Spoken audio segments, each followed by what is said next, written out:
Assalamualaikum warahmatullahi wabarakatuh. Perkenalkan, nama saya Enis Aulailah. Pada kesempatan kali ini saya akan sedikit memaparkan mengenai pentingnya memilih sumber belajar dengan tepat dalam pembelajaran pendidikan agama Islam atau PAI. Nah, sumber belajar di sini merupakan segala sesuatu yang digunakan untuk membantu proses pembelajaran agar tujuan pendidikan itu dapat tercapai dengan baik. Nah, dalam pendidikan pembelajaran PAI di sini, pemilihan sumber belajar yang tepat itu sangat penting karena materi yang diajarkan tidak hanya berkaitan dengan pengetahuan, tetapi juga pembentukan akhlak, sikap, dan keimanan peserta didik. Nah, oleh karena itu, guru di sini harus mampu memilih sumber belajar yang sesuai dengan tujuan pembelajaran. Terus harus mampu menyesuaikan dengan karakteristik siswa dan materi yang akan disampaikan.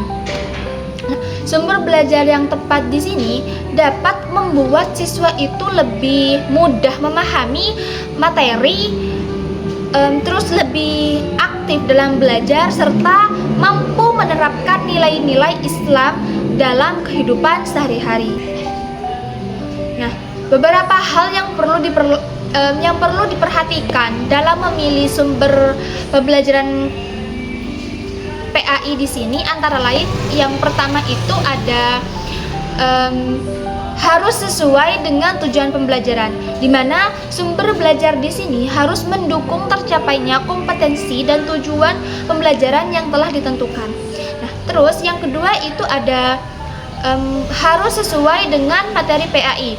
Nah, di mana materi di sini yang digunakan itu harus benar, jelas, dan sesuai dengan ajaran Islam berdasarkan Al-Quran dan hadis.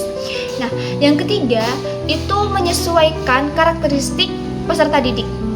Nah, guru itu perlu mempertimbangkan usia, tingkat pemahaman, terus minat dan kebutuhan siswa agar sumber belajarnya itu mudah dipahami.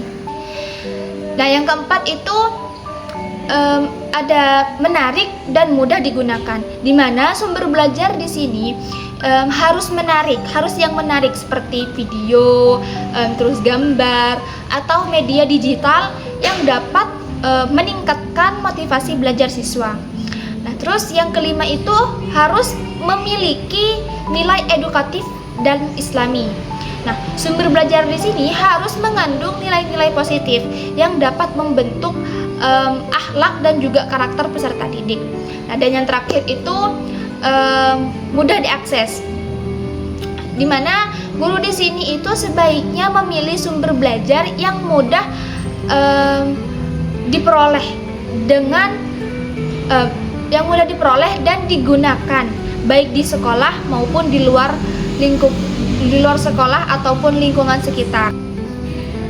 Nah, dalam pembelajaran PAI di sini, sumber belajar itu dapat berupa Al-Quran, hadis, buku pelajaran, lingkungan, media pembelajaran, terus internet maupun pengalaman kehidupan sehari-hari. Nah, dengan pemilihan sumber belajar yang tepat, pembelajaran PAI di sini akan menjadi lebih efektif, bermakna dan juga menyenangkan.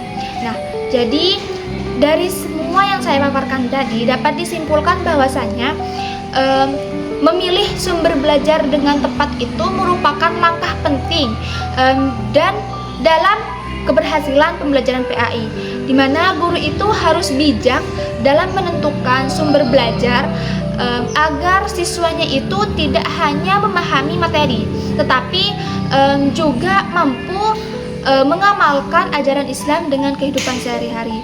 Mungkin cuma itu yang dapat saya paparkan. Akhirul kalam, wassalamualaikum warahmatullahi wabarakatuh.